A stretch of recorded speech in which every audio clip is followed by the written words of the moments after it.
So this patient we did a lower anterior implant long time back, about 10-12 years back. It's all our basal. Okay. So at the time we gave zirconia or metal ceramic, I don't know. So 2 to 3 months back, she underwent these 3 implants. 2 compressive, 1 basal. Can you able to differentiate the design here? Yes. This is basal, these 2 compressive, these 3 are basal. Yes. So only threads near the apex. Now patient came for extraction of 3/6 and 2 implants. So this kind of single tooth, no, they are more challenging than full mouth. Full mouth is actually easy because you have got lot of freedom. If it is not there, you can jump some other place. What do you do with super adaptive? Super means either anomaloplasty or RCT and crossbred. Yes, intentional accident. Yes. Taking the occlusion. Normally in bridges also doctors do, but I have learned we have to keep the curve properly. Otherwise, they give the same size not good. Otherwise, final option is extraction or ortho sometimes intrusion if the tooth is good. So here we are going to remove this 6 and place 2 implants. Okay. We can see the canal is little closer, and distally the bone is there is bone loss. So from this, always 2 implants.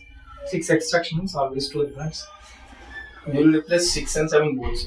No, for this patient we are removing only 6. Okay. Actually, it is better to remove 7 also. Okay. But the thing is, she is a severe anterior open bite case. Okay. So if we remove 7 also, all the occlusion will fall on the premolar. So time being, we are planning to retain the 7.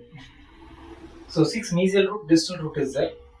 Distal root is definitely basal implant because of lot of infection here, bone loss here, smooth surface implant. Mesially we can plan for a compressive or basal also. So, like common term bypassing the nerve. Yes. What is that? Bypassing. Yes, that. What is it? That we discuss.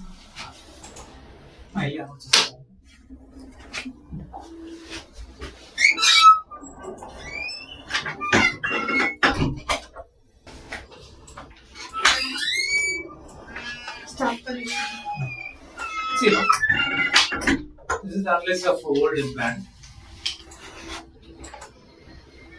This is close to lingual cortical engagement. This is maybe the myeloid ridge.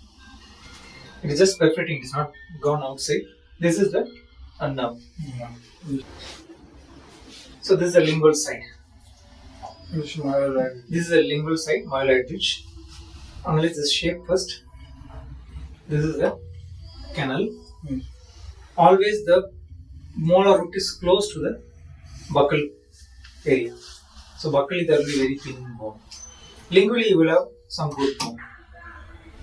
So always it is better to drill along the lingual bone because that is where some bone is there. So even if you place the implant, a compressive implant, you can place like this. Okay. This part will be exposed to the socket. Yes. But you can place it. Even if it is exposed, it is not a problem. Even conventional implant, it is exposed into the socket when we are placing immediate extraction implant. Okay. So you have to follow this. Do the drilling along the lingual wall, and you can go till here. I don't know how many mm it will come. But it is a critical situation. Let's see.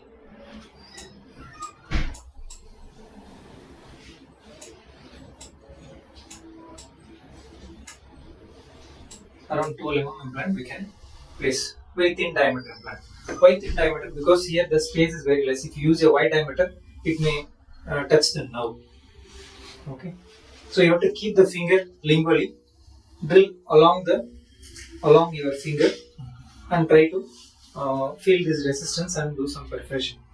Even if you don't do some perforation, if you stop the implant here also, no problem because you are getting stability from this. We'll see the 360 degree view. Yeah. Here we can see the myeloid ridge is more prominent. The mantle foramen. Here also it is better to place the implant lingual cortical, but not compressive basal, because lot of bone loss and infection is there. Probably 3.6 into 10 or 7. This is the lingual cortical engagement. So distal mandible, what are all the techniques? One, as you told, bypass in this place. Sufficient for me. Go. Hello?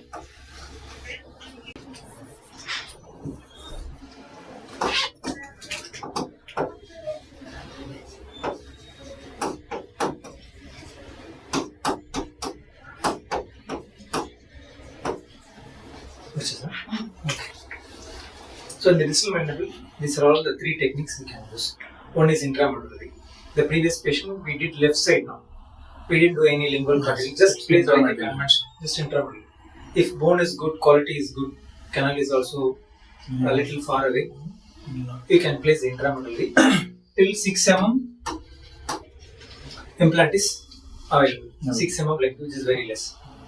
So if you have got the canal is here, the distance is 7 mm also you can place a 6 mm implant and we can, because the tip is only sharp, so you don't have to worry. If you are putting conventional implant, it will be like this. Yes. The risk of damage is more. Okay. Imagine if this is the mandible. If you are placing a compressive like this, also no problem. But if you place a conventional, it will become like this. So the risk of injury to nerve increases if the apical width is more. But with the compression implants, the tip is very small. So that is the advantage. So even if it is 7 mm, you can place a 6 mm implant. Even if it is 6 mm, sometimes what I do is I remove 1 mm of the 6 mm implant. You can place it, make it as a 5 mm implant. Yes. You can convert a 6 mm implant to a 5 mm implant, and you can rehabilitate the situation. There is nothing wrong in it. Okay, which it is not possible to do with the conventional. Okay. So like the conventional we don't let the implant the threads. What they say, just we take in. Yes, just straightly you have to put it inside. No cut. I've seen your implant was holding mosquito hold, so nothing happens here in the basal implant. Yes. Sir, the nerve bypass you showed that. Yes. So one is the intramedullary. Intramedullary, we see. Sometimes it is not possible to intramedullary. Okay. Here can we do intramedullary? You have to place implant like this. Yes. Like this. Okay. Yes. The length also is short and almost 80% implant is into the socket, and also the socket is infected. Yes. So it will fail. Yes. Okay. So but here the bone is excellent. It will be around 1200. If you just tilt here and place the implant and get engagement from the lingual cortical, you will get excellent stability. 60 Newton, 50 Newton, you can get stability. If you use a basal design also, you are escaping from the infection problem also. So this technique is called lingual cortical engagement. Imagine if it is a healed socket, there is good bone here. Yes. You can use a compressive implant also for lingual cortical engagement. So lingual cortical engagement, you can use it with not only basal, compressive also. But here, since there is bone loss, infection, we are using a basal to 3.6. If you use a compressive, here it will be exposed to the socket, which is infected also. So same like in intramedullary, we can use compressive and basal also, depending on the case.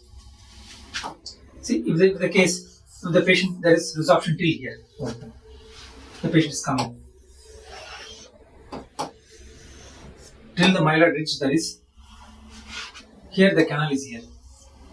Now what you do is, this is lingual, this is buccal. You place the implant like this. This is lingual, this is bypassing the injury. Okay. So the anatomy should be favorable for us to do the bypassing the canal. Not all situations it is needed, not all situations we can do. Here we cannot do bypassing the canal because if you place the implant here, it will definitely injure the nerve. So this buccolingual width should be more for you to do the bypass. So the height measurement are from where, sir? The cresta. Here? That I will tell you now. Okay. So for that, we need to understand compressive basal difference. Okay. Here, this is a compressive, right? Here the length is from here to here. But here the length is from here to here. This is the main difference, we have to keep it in mind. Okay. So you have to adjust it according to that. Imagine there is no infection, nothing is there. You will plan with both compressive implant and basal lingual cortical engagement. KOS means compressive. Okay. So if I am placing compression implant, I will measure from the crest or little bit below the crest also. Sometimes we insert below the crest. Okay. If I am placing basal, I will measure from the gingival level. Right? This is bone level, this is gingiva. Because I am going to keep this abutment at the level of gingiva. Okay. So this is bone level. This is bone level. This is gingiva level. Gingiva 2 to 3 mm. Yes. Okay. Arbitrary. Yes. So if I am placing compression implant, I will be selecting length, deciding the length from the bone level. But for basal, you have to select length from the gum level. So if I am selecting basal, I will be using a 3.6 toe level. Right? If I am using compression implants, I will be selecting 8 mm. 8 mm or 10 mm. But for basal, I will be selecting a little bit longer. Right? Come, we'll see. Yes, if the tissue is flabby and all, you need to trim the tissue. So that planning also should be done. Yes. See, here I won't plan more about the length. The length is more decided during the surgery. When I feel the perforation here, I will select from clinically, from here. Oh, that's where no. So the length is mostly determined during surgery. Tentative length we can here, so it will be around 10 or 12. But exactly. But beginner, they be afraid that if it is perforate, they think more about perforation. Yes, lingually you should perforate here. Here.